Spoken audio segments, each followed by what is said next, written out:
Hai guys, balik lagi channel ini. Hari ini seperti yang gue bilang kemarin ya, gue bakal bahas tentang konversi tipe data number di Java. Jadi konversi tipe data number di Java itu ada dua, yaitu winding dan narrowing. Di sini gue udah buatin visualisasinya biar gak bingung aja. Jadi untuk winding itu dia akan mengkonversi byte ke short, ke integer, ke long. Jadi terserah kita sebenarnya. Misalnya kita mau dari byte ke short gitu, yaitu bisa, dari short ke integer bisa, dan seterusnya. Ini harusnya di belakang itu ada yang desimal ya. Jadi ada float dan double, tapi gue bakal bahas angka bulat aja dulu biar lebih gampang. Nah untuk narrowing itu sebaliknya aja. Jadi dia dari tipe data yang paling besar sampai yang paling kecil. Nah kalau winding itu dari kecil sampai besar gitu ya. Kalau misalnya kalian nanya apakah boleh misalnya dari byte ke integer atau byte ke long, itu boleh-boleh aja, gak masalah. Nah kalau narrowing gimana? Sebenarnya boleh-boleh aja, tapi nanti bakal ada satu masalah yang harus kalian perhatikan sebelum kalian melakukan narrowing, misalnya terlalu jauh ya, misalnya dari long ke short atau ke byte gitu. Nah itu bakal ada satu masalah nantinya. Oke, kita langsung ke IDE aja di sini. Ini yang kita bikin kemarin ya, byte bla bla bla segala macam. Nah, cara mengkonversi, gue bakal ambil yang udah kita buat kemarin aja ya, biar lebih gampang. Misalnya kita mau konversi byte yang ini jadi short gitu ya. Nah, kita tinggal panggil aja short.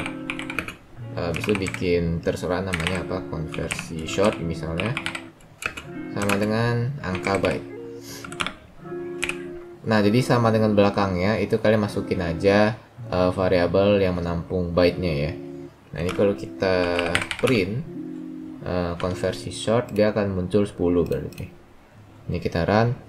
Nah ini sih bisa terlihat ya, ini 10. Nah yang 10 ini itu udah terkonversi menjadi short. Nah kalau yang atas ini masih byte ya, karena dipanggil secara byte gitu. Nah kalau yang seperti yang gue bilang tadi, misalnya kalian pengen dari byte ke integer, itu boleh-boleh aja, nggak masalah. Jadi kalian bikin aja integer konversi integer ya, jadi angka byte itu boleh-boleh aja, nggak masalah. Konversi integer kita coba lihat, nah itu bisa ya, jadi nggak masalah. Kalau misalnya kalian pengen ambil variabel yang ini, itu juga boleh-boleh aja, jadi sangat amat fleksibel ya. Ini kalau gua run ya bakal bisa nih tuh, gitu. Oke. Nah kalau untuk winding itu harusnya nggak terlalu ada masalah ya. Nah kalau yang narrowing itu kadang tuh ada masalah sih sebenarnya. Nah kalau misalnya kita narrowing dari long atau dari integer aja deh ya, biar nggak terlalu panjang, dari integer ke short gitu misalnya. Oke kita coba ya, jadi short, kita akan konversi yang ini menjadi short. Oke, jadi konversi atau jangan konversi kali ya, narrow short sama dengan, nah kalian harus bikin kayak begini nih, short. Ini kenapa begini, autocorrect ya, short angka integer ya, angka integer kayak begini. Nah ini coba kita print narrow short, coba kita run. Nah ini 1000 ya.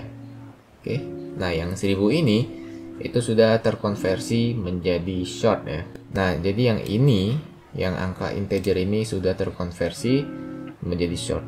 Nah kalau narrowing itu kayak begini ya, kalian harus tambahin dulu kalian pengen ganti menjadi tipe data apa gitu. Seperti yang gue bilang tadi, kalau misalnya kalian melakukan narrowing terlalu jauh, misalnya integer ke byte, kalian boleh cek lagi tabel yang udah gue kasih lihat kemarin.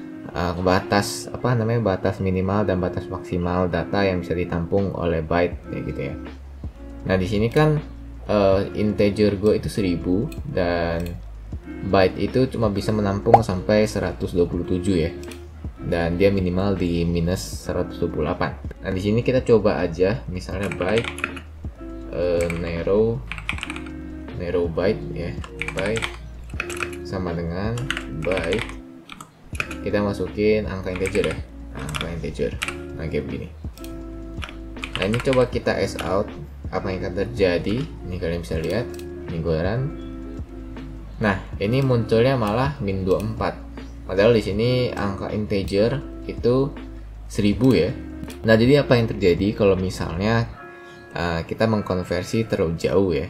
Jadi melebihi batas batas maksimal dari sebuah tipe data. Nah, itu ada yang namanya number overflow ya, number overflow. Jadi apa yang terjadi di belakang, dia akan terus ngelooping sampai mendapatkan nilai 1000. Jadi kan dia maksimal di 127 ya. Nah, setelah dia mencapai 127, dia akan balik lagi ke minus 128 dan akan ditambah lagi sampai 1000 gitu loh. Nah, gitu. Nah, itu akan terjadi kalau misalnya kalian mengkonversi terlalu jauh gitu ya, jadi melebihi batas maksimal dari sebuah tipe data kayak gitu. Nah, itu yang akan dinamakan number overflow ya. Dan ini kenapa di samping ya, tadi gue ada geser. Nah, kayak begini gitu. Oke guys, mungkin itu aja untuk konversi tipe data number. Gak susah lah ya. Yang penting kalian harus memperhatikan aja kalau pas narrowing, jangan sampai number overflow gitu aja sih. Oke, mungkin itu aja. Semoga kalian mendapatkan ilmu baru hari ini. Dan I'll see you guys next content. Bye-bye.